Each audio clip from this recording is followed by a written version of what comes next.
Welcome everyone to today's CSIA Wednesday webinar series. My name is Colin Hammond and I will be your host today.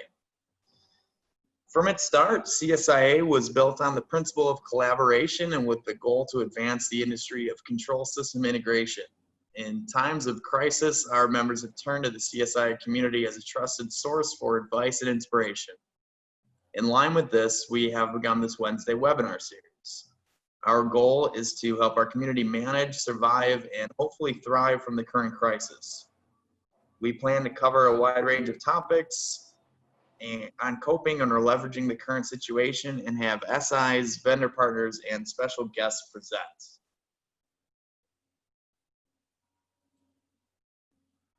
For those of you who are unfamiliar with CSIA, we are a global nonprofit professional association with over 500 member companies in 40 countries.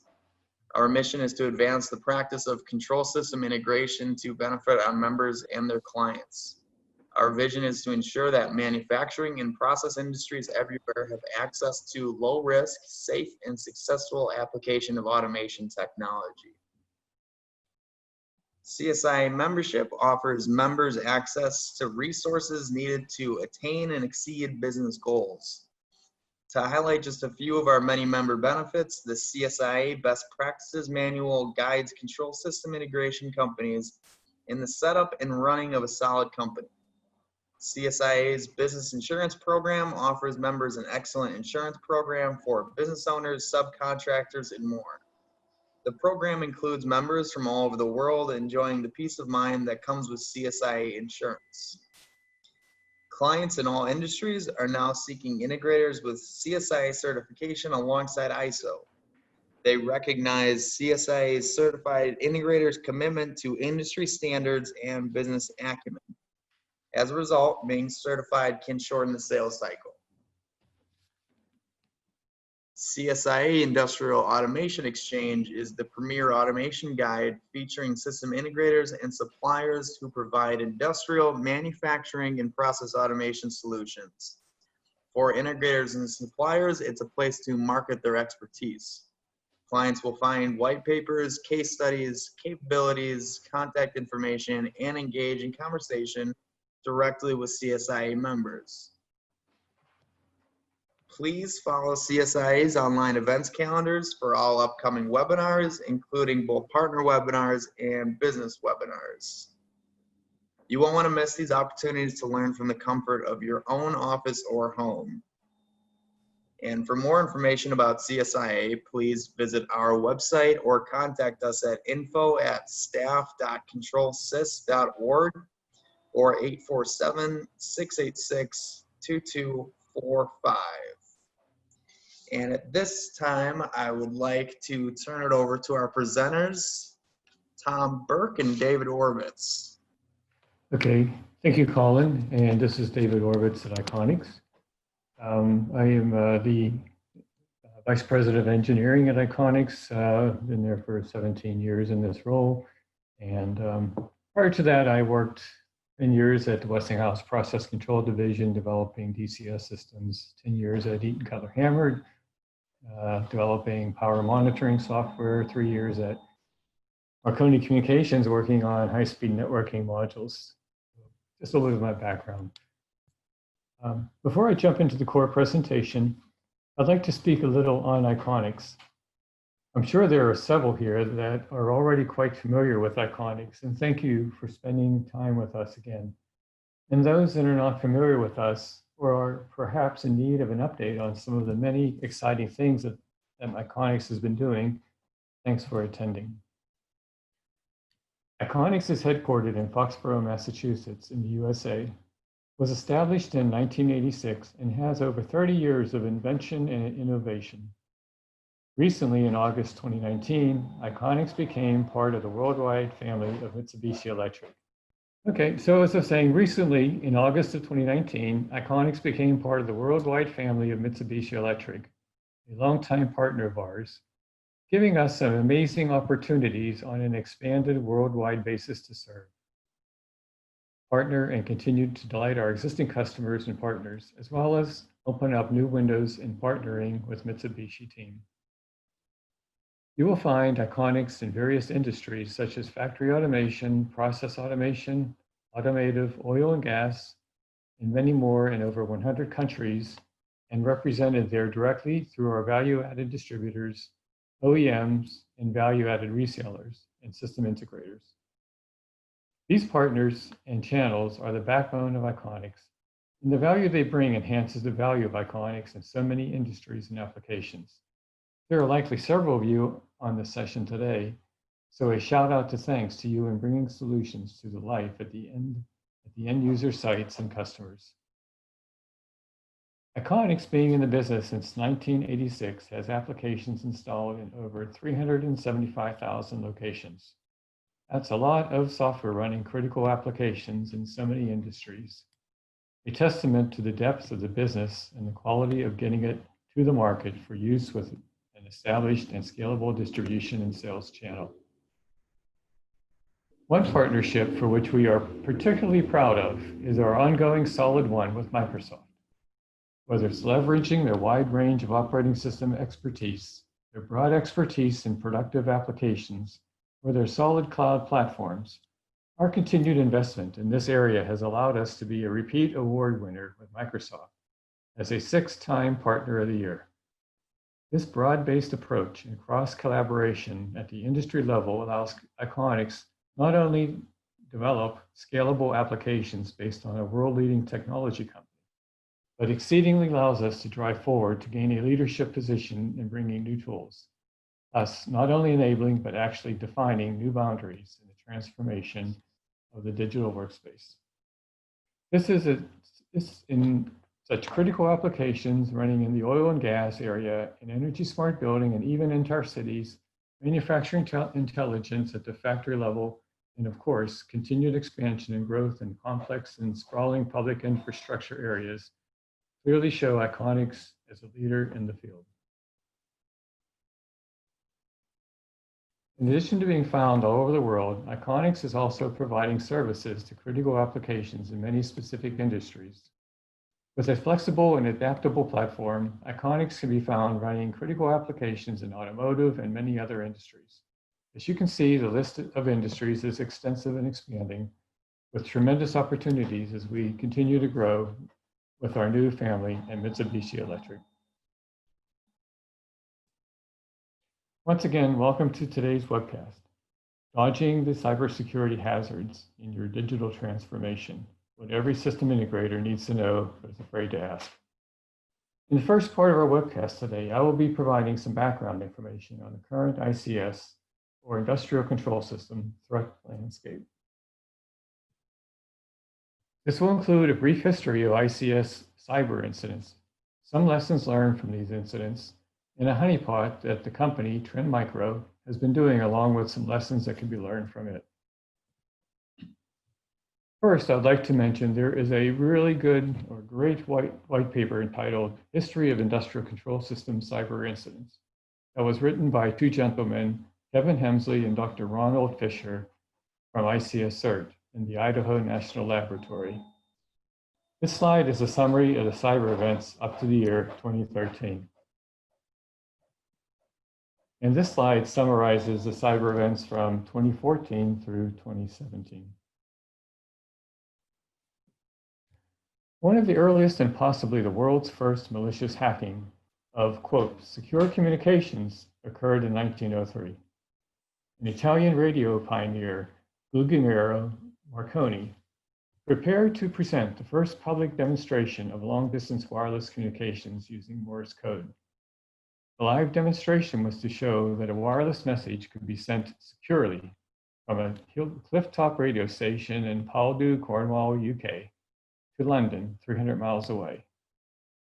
But before Marconi could begin his demo, the theater's brass projection lantern, used to display the lecture slides, began to click. To an untrained ear, it may sound like the projector had technical difficulties, but to assistant Arthur Block, the clicks were Morse code. The demo had been hacked. A few days after the demo, a letter was printed in the Times confessing to the hack. It was British music hall magician Neville Maskelyne who wanted to disprove Marconi's claim secure communications. Almost 100 years later, in March 2000, the Maroochy Shire Council in Queensland, Australia experienced problems with its new wastewater system. Communication sent by radio frequency to wastewater pumping stations failed. Pumps did not work correctly, and alarms that were supposed to notify system engineers of faults did not activate as expected. The water utility hired a team of private investigators who located the attacker and alerted police. On April 23, 2001, police chased a car, a 49-year-old Vitek Bowden, and ran him off the road. In his car, police found a laptop and specialized SCADA equipment he had used to attack the Maroochy water system. He had used the radio transmitter and his laptop to control some 150 sewage pumping stations. This resulted in millions of gallons of untreated sewage spilled onto the waterways and local parks. The reason for his activity was revenge for failing to get a job with the Maroochy Council. It demonstrated how insecure OT infrastructure was at the time. About 100 years later, another important cyber event occurred, one named Stuxnet, which was the most sophisticated malware known at the time. It is believed to have damaged as many as 1/5 of Iran's nuclear centrifuges. It was a wake-up call to critical infrastructure systems. What made it dangerous is that it self-replicated, spread throughout multiple systems via multiple means, exploited zero-day Microsoft vulnerabilities, and used legitimate digitally signed code. Stuxnet was stealthy in that it could hide its binaries, attempted to evade detection by altering several security products if it found them on the targeted system. It hid modified code on PLCs by creating a rootkit of sorts for Siemens PLCs. And it modified the data sent from the PLC so that the HMI displayed incorrect information to the operator, making everything seem fine.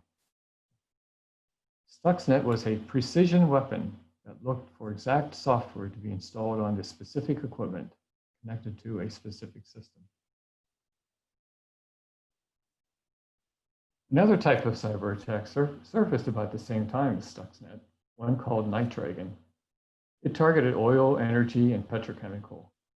It involved social engineering, spear phishing, exploitation of Microsoft Windows and Active Directory, and the use of rats or remote access Trojans. Its main threat was access of information, but it showed that simple techniques applied by a skillful and persistent adversary are enough to break into energy sector companies. Cyber intrusions into ICS systems often occur through attackers targeting an organization's business network, and from there pivoting into the control system network. However, the opposite happened on November 15, 2013, when hackers broke into a third party that maintained Target Store's HVAC ICS system. In the period of 2011 to 2016, another cyber threat called Black Energy burst onto the scene. It was an attack on multiple HMI products, including GE Simplicity, Advantech Broadwind Web Access, and Siemens WinCC. It was used to target the Ukraine energy system, causing power outages. The chief concerns that emerged was that cyber attacks were now targeting critical infrastructure, and they were now originating from nation-state threat actors. On December 23, 2015, a cyber attack based on Black Energy successfully cut the power to about 250,000 Ukrainians. It was the first known successful cyber attack on an electric. Almost a year later, on December 17, 2016, another attack occurred on the Ukraine power grid. This one was based on crash override. This attack resulted in breakers tripping in 30 substations and affecting approximately 225,000 customers. In parallel, there was an attack on the telephone system, resulting in a denial of service against the utility's call center. It rendered devices inoperable. However, power was restored in 3 hours in most areas. As mentioned on the previous slide, Crash override was used to attack the Ukraine power system in 2016. Crash override was significant in that it was the first malware framework designed to attack electric grids. It had modules specific to the ICS protocol stacks, including IEC 101, IEC 104, IEC 61850, OPC, and had a pluggable architecture that allowed inclusion of other protocols such as DNP3. The significant takeaway was that a nation-state threat actor had created an advanced reusable malware framework that was specifically designed to cause power outages. And finally, I will be covering a couple of cyber attacks known as Petya and not Petya. Petya is a ransomware that surfaced in Ukraine in 2017. It targeted Microsoft Windows-based systems, encrypting files and demanding payment to get the files unencrypted. It was followed by NotPetya, a version of Petya that did not provide a way to decrypt what had been encrypted. This version was blamed on the Russian military. It was malicious as the encryption was permanent. NotPetya reportedly caused billions of dollars in damage across Europe, Asia, and the US. So, what are the lessons learned from this? Here are 5 of them. Number 1, technical capabilities of threat actors evolve significantly over time. From Stuxnet, we learned a well-financed, sophisticated threat actor can likely attack any system it desires. The most important lesson is that we need to develop the ability to detect and recover from cyber attacks. Building automation systems may be our weakest link, and nation states are actively developing capabilities to attack critical infrastructure.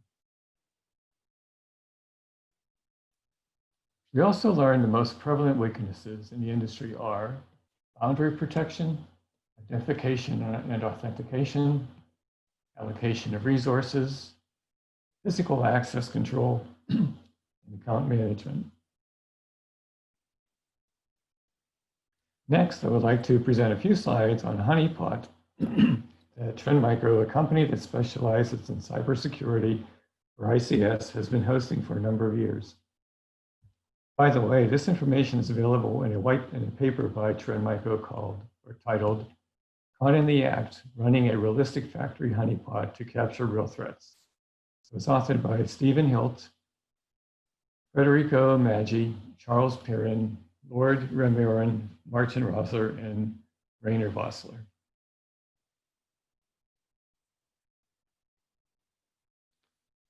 The honeypot that Trend Micro recently deployed from May to December of last year, 2019, consisted of a fictitious factory built with real equipment.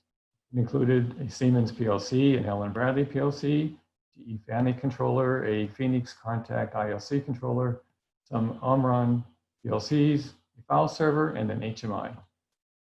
They set this fictitious factory up with, quote, made up employee names and working phone numbers and emails. This facade was an industrial prototype boutique. This slide provides a summary of the incidences that occurred during the 7 months that it was up and running. There are many scanners. In case you are not aware of what a scanner is, it is a program that can analyze the network. It can show all the network devices, give you access to shared folders, provides remote control of computers, and can even remotely switch computers off. There were a number of frauds, cases where the third-party actors used the honeypot hardware to engage in fraudulent activities. By secretly installing software on the system, software that engaged in these activities.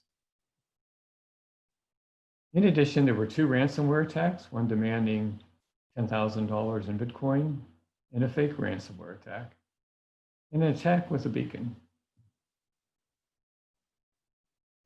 At the end, the conclusions from the Trend Micro honeypot were, well, for one thing, the system was basically unsecure. They put this ICS system right on the internet.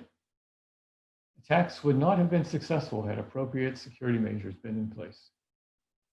And organizations should ensure ICS equipment and components are not directly exposed to the internet.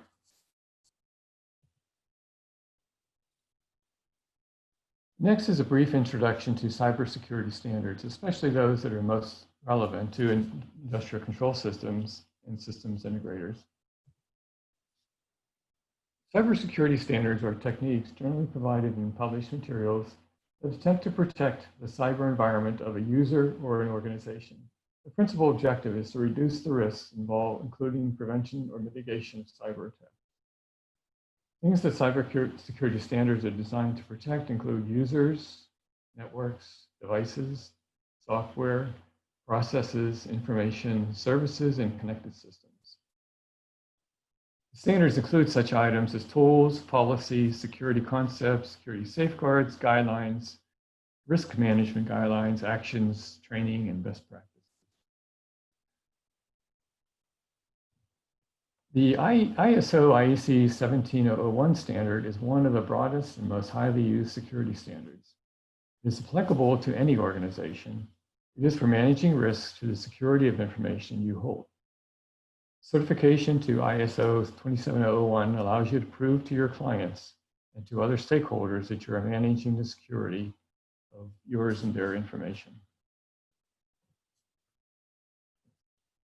Next is the NIST 800 series, which is a series of standards that is a set of documents that describe United States federal government computer security policies, procedures, and guidelines. The NIST documents are available free of charge and can be useful to businesses and educational institutions, as well as to government agencies. Publications can be useful as guidelines for enforcement of security rules and as legal references in case of litigation involving security issues. Of particular interest are the NIST Cybersecurity Framework, the NIST Special Publication S800-33, which is security and privacy controls for information systems and organizations. And the third one listed here, Special Publication 800-82, which is a Guide to Industrial Control System, ICS Security. And finally, I would like to just present a few slides on the ISA IEC 62443, which is formerly a set of standards developed by ISA called ISA 99. And the ISA IEC 62443 series of standards was developed by ISA 99 committee and adopted by the International Electrotechnical Commission, known as the IEC, and provides a flexible framework to address and mitigate current and future security vulnerabilities in industrial control and automation systems. There are 4 categories that the standards fall into: general, policies and procedures, system, and component. This slide shows a summary of all these standards that they are developing. The 4 key ones that are most appropriate for the ICS and system integrators we'll go over in the next slide here. And these 4 key standards that are part of the 62443 series include first one, IEC 6443-2-4, which covers policies and practices for system integration. It specifies a comprehensive set of requirements for security capabilities for ICS service providers, which they can offer to the asset owner during integration and maintenance activities of an automation system. The second one listed here, the 443-3-3, covers security requirements and security levels. It defines the foundational requirements, which include the processes for user authentication, enforcement of roles and responsibilities, change management, use of encryption, network segmentation, audit logs, and system backup and recovery. The third one, IEC 62443-4-1, covers the secure development lifecycle requirements for makers or manufacturers of ICS equipment. It specifies security-related process requirements for development of such products that are used in ICS. And finally, the 62443-4-2 covers the components themselves security requirements. It provides the security technical requirements for the components that make up an ICS system, specifically the embedded devices, network components, host components, and software applications. With that, I would like to turn it over to Tom Burke, who will be presenting on OPC UA security and robustness. Thank you. Thank you, David, and thank you, Colin, for the great introduction, Colin, and then Dave, the great presentation and talking about all the cybersecurity threats that have been going on. So one of the things is I'm the former president and executive director of the OPC Foundation, and I was one of the founders of, I was the founder of OPC and driving force behind OPC UA. I'm now the Director of Strategic Marketing for Iconics, and I wanted to talk a little bit about some of the things that the different standards organizations have been doing, and specific the OPC Foundation in relation to security. So from OPC UA perspective, OPC stands for the Unified Architecture, and one of the things that's very important to address everything related to data and information integration from the shop floor to the top floor is the importance to really have end-to-end security and consistent security between all the disparate applications and devices that are part of the overall architecture of any factory or process control environment. And from a system integrator perspective, I'm glad Dave mentioned a lot of the different standards that are out there, because it's not only what's built into the products, it's also the guidelines that you as a system integrator really need to be aware of. So with the OPC Foundation, we build security in. We made sure that all the vendors basically didn't have a choice. Okay, security had to be fundamentally built into the product to make it an OPC UA product. So, but from a system integrator end user perspective, it's up for you to decide what you want to do with the technology and how you want to make it work. So from an OPC UA perspective and an overall perspective, I've been dealing with, essentially all the international aspects of how do we work with making sure we have, interoperability for all these different products in different environments and different regions. The whole thing with Industry 4.0, basically, if you haven't heard of Industry 4.0, it really was a driving force in Germany, and it really took roots and has grown across all of the countries, and specifically, things like in Korea and Japan and in France. So, it's taken off, and basically everyone's looking for the best of breed opportunity to really do, intelligent, smart factories and leverage the technology of the different products. But the governments are really driving behind this thing, because their goal is to improve, basically, the market and improve manufacturing in their respective country, and also to deal with, the whole thing of, how do we work with and make sure that all of our countries are working closely together.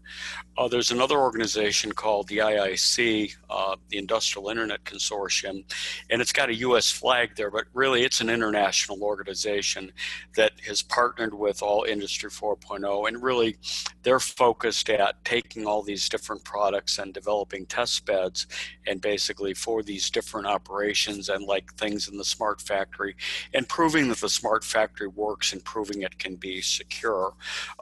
With that also, we have, the activities going on in China with Made in China 2025. And again, it's kind of a knockoff to what's been happening in Industry 4.0. So OPC UA is basically about moving data and information from a lot of different organizations.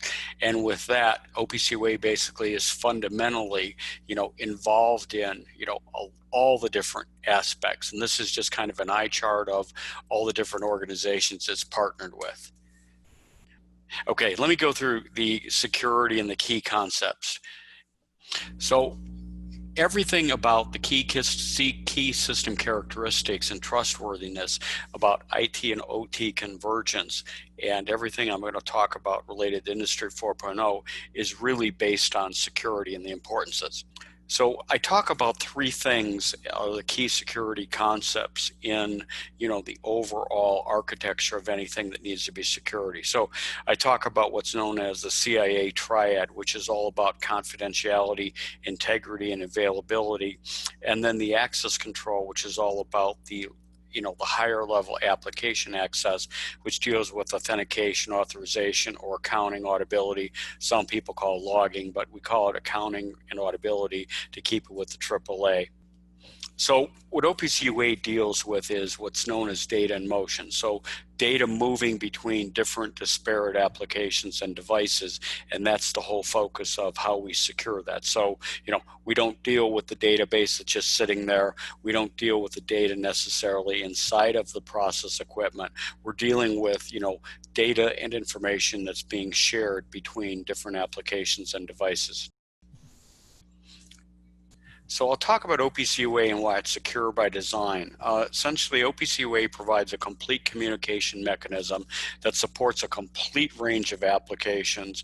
And as I mentioned in that other eye chart, there's a lot of verticals, there's a lot of networks, right? And the whole scope is to provide security and provide the necessary infrastructure to communicate data from the edge to the cloud and to all the different applications and devices, essentially from the shop floor to the top floor.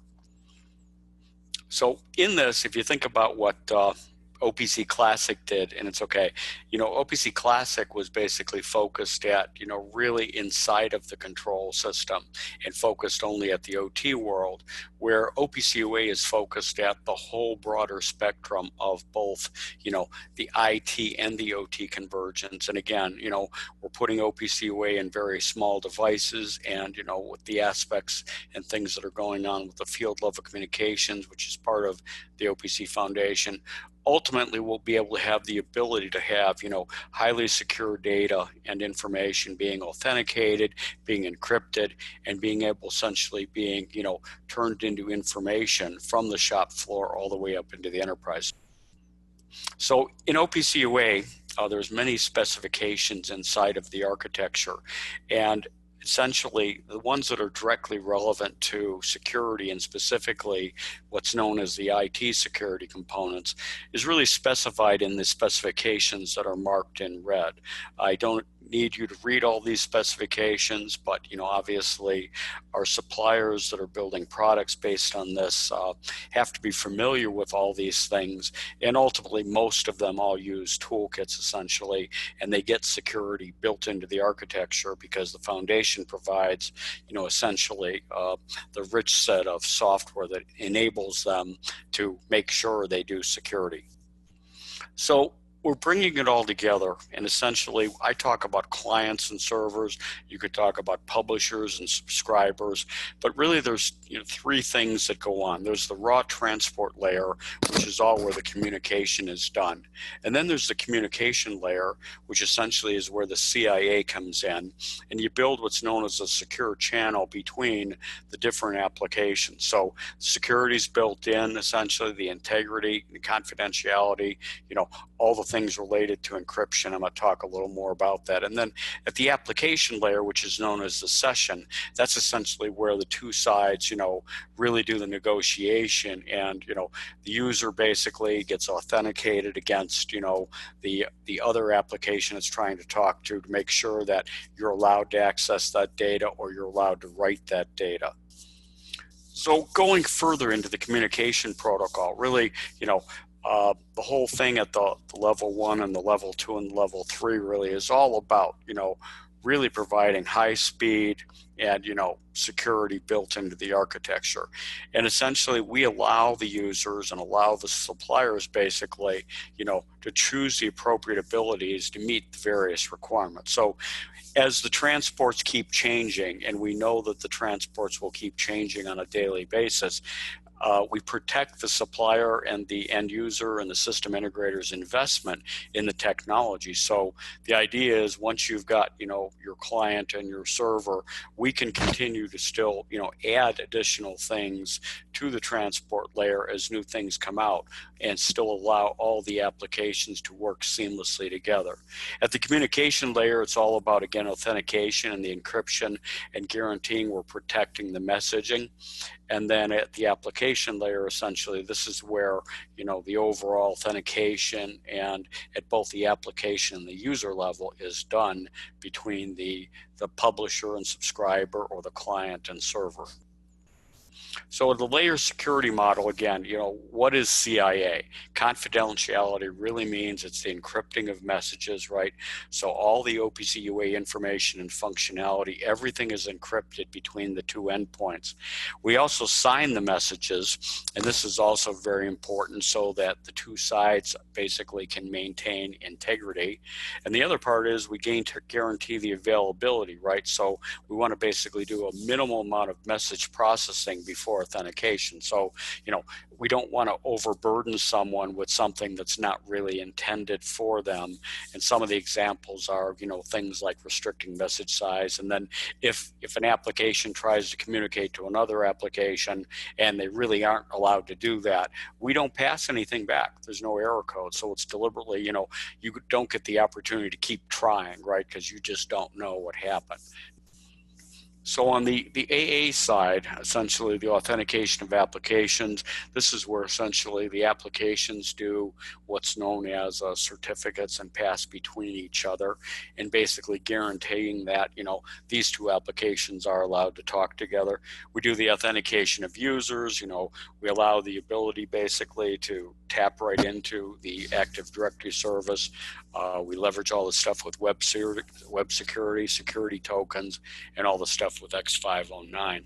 Then in the authorization and auditability, essentially, this is where really we do a lot of fine granular level of security into the address space. So it's got the capability of allowing, well, you can read this data, but you can't write it, or you can only read this part of the data. And that's, the whole capability behind it. And then in addition to that, we provide the ability for, if a client does write something to the server, that's all logged. So, somebody can go back later on and say, I know who opened that valve and they shouldn't have opened it that far. That's built into the architecture deliberately. So from an overall perspective, Dave mentioned a lot of the different threats that, really need to be addressed. And there's a lot of different things that happen that we've analyzed and, all these security agencies have taken a look at. And on the left side of your screen, it talks about the different things that are out there, like, message flooding or eavesdropping or alteration of messages. And essentially the different components that I mentioned in CIA and AAA really are, they're X'd off there. So for example, from a server profiling perspective, everything comes in place with, essentially the CIA and the AAA. Every part of that is, dealt with. A rogue server, for example, there is, no need for integrity at that layer, but everything else applies. So some of the attack types we've addressed, I talked about message flooding and eavesdropping and message spoofing. This is what that means, right? Like a malformed message basically means that we're validating the message structure and validating, exactly what all the parameters are. And we're guaranteeing that, these different security breaches, can't happen. So here, the secure by design, essentially OPC UA built it into the architecture. Everything related to CIA is implemented, everything related to AAA. And then additionally, essentially we facilitate different levels of security that really match the hardware or the application. So for example, at a very small level device, a lot of the AAA stuff may not apply because it's so small, right? It doesn't have, all the users basically, at that level. That may be at a higher level application. The other part of this is we guarantee that OPC will continue to evolve. As Dave mentioned, there's going to be new threats. There's going to be new things that are going to happen. And the importance of basically adding to the architecture and making sure that we can address those things right. We're really, enhancing the overall system security. So a combination of, we're making all these products work seamlessly, interoperability for data and information. OPC UA implements all the security necessary for the suppliers to have true, secure, reliable interoperability. So in summary, check out the opcfoundation.org, realize what we're trying to do. It's really all about, providing a complete infrastructure necessary to address security. And I'm proud of all the work that the end users and suppliers have been involved in to help actually develop the OPC UA technology over the years. With that, I'm going to turn it back to Dave, and he's going to go into the iconic sections of what they've done. Thank you, Tom.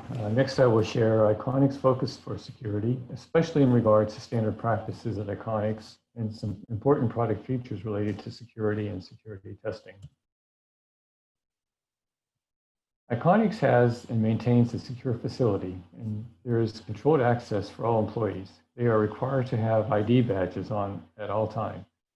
All visitors must sign in, and the facility has security cameras. Also, there is an IT infrastructure in place for controlled access to all secure code and engineering specifications and documentation. Code reviews are conducted as needed, and Iconics maintains a threat model analysis. The Iconics source code is obfuscated, which changes the compiled library code to include opaque names and dummy code and is digitally signed. These are some of the things that make it very difficult for a would-be hacker to compromise the system. Thorough antivirus scans are done on all released products, and here's a sampling of the antiviruses used. All employees are trained on being cybersecurity aware, and this is an ongoing process. Employees are periodically given online cybersecurity training and are continually challenged with fictitious phishing emails. There is a constant eye towards latest best practices on security. And in January of this year, Iconics achieved ISO 9001:2015 certification. This certifies that Iconics has developed and implemented a quality management system that is geared towards improving quality and is committed to providing products and services that customers require and expect to receive. Iconics maintains a working relationship with US CERT, which is part of the US Department of Homeland Security. US CERT has a specific department called ICS CERT that looks after the industrial control systems cybersecurity in the US. If and when any security vulnerabilities on Iconics products are discovered, we work with ICS CERT on coordinating the release of information on the vulnerability, timing it with the release of software patches if and when they are needed. In addition to maintaining good processes and practices, Iconics strives to provide products with built-in security features that enable the system to be secured or hardened against security attacks. One of the features is the Iconics security server. The security server allows the setup of the system so that only certain users have access to the system and certain features of the system. Based on the user's assigned rights, their access to things like application actions, methods, alarms, certain assets, files, reports, stations, or transactions can be restricted. To simplify the configurations, users can be assigned to groups and can be synchronized with Microsoft Active Directory. In addition, auto logout on no user activity is supported. In addition to providing the security server features just described, the Iconics software allows various interfaces and functions to be disabled, improving security by lowering any potential attack areas that are exposed. For example, disabling interfaces that are not being used can be done easily by the click of a button. If you're not using OPC UA in the system, you can disable it and the click of a button. Another example is that point managers, ones that are not being used, can be easily disabled by a click of a button. Additionally, the user can configure password protection on our internal frameworks communications. Frameworks is the communication layer within the Iconics software. Another feature that can be used is to secure the system is that the user can limit the number of allowed clients and specify the names and/or IP addresses of allowed clients. Also, the system can be configured to limit the server communications to allow only certain servers or servers within certain address ranges.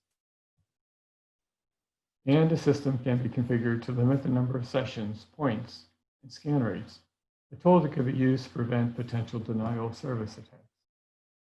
These are some of the things end users and system integrators can do to provide additional hardening against a potential cyber attack. Iconics has created and maintains a security white paper that summarizes the built-in security features.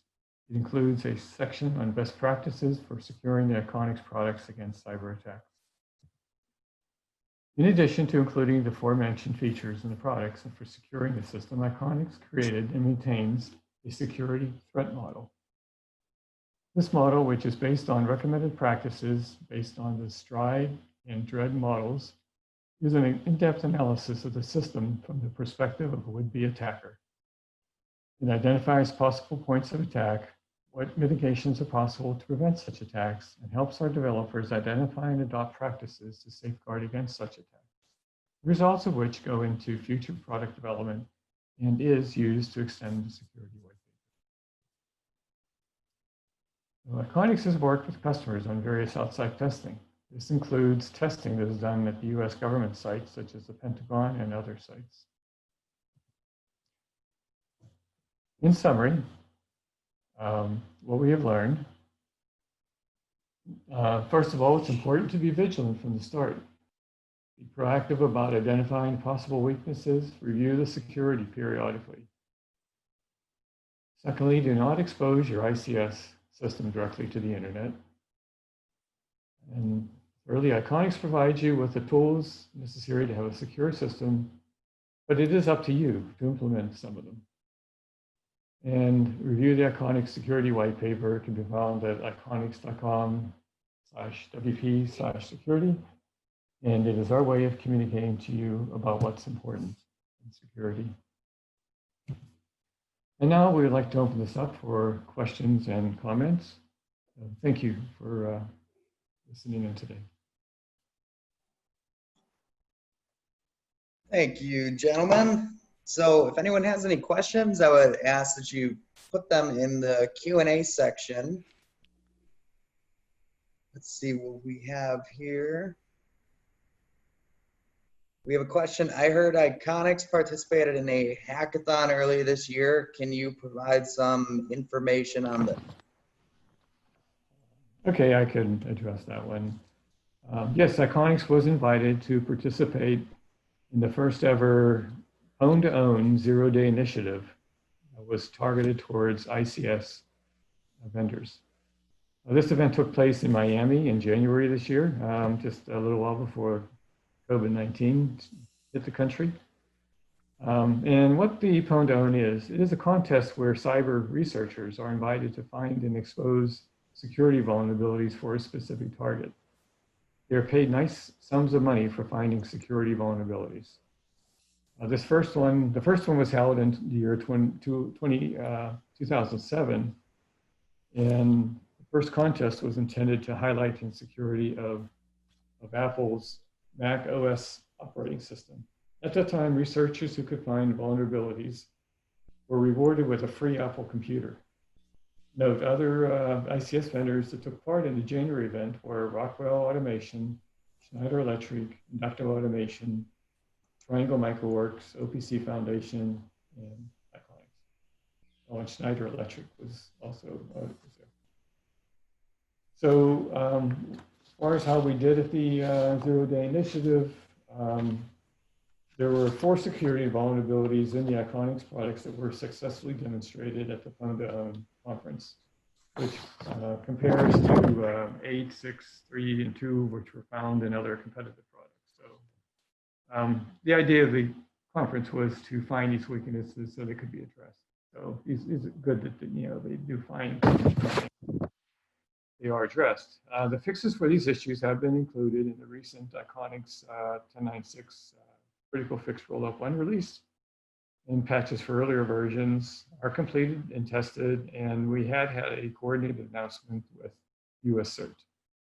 So there's a CERT advisory available on this. All right, we have, how did the Iconics products fare at the own-to-own zero-day initiative in January? Yeah, I covered that one just now. So. Okay, and what did Iconics have to do to achieve ISO 9001 certification? Well, Iconics did an extensive review and update of its development and quality processes over the last 5 to 8 years. We started by documenting the processes and putting in place key measurements on the effectiveness of our quality management system. And we had started performing internal audits over 5 years ago. So the ISO 9001 process was not something new or just recently started. So we've been doing it for quite a while. We've been following the processes for quite some time. And that said, we went through the certification process the second half of last year. There was no problem achieving the certification, which took place in January.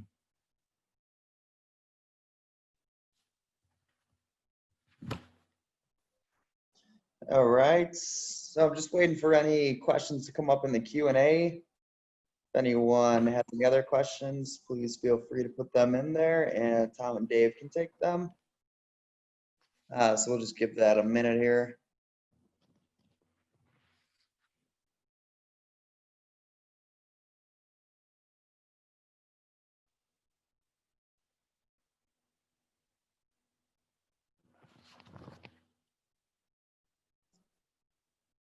So it doesn't look like we have any other questions.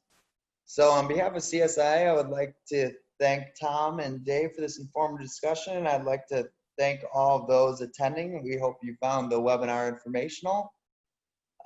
We'd also like to remind you that a recording of this webinar will be available for viewing probably tomorrow or the next day. Please visit the CSIA website to view this recording or a past webinar you may have missed. That's under the webinar archives, under the podcasts and webinars tab on the top of the Control Sys page.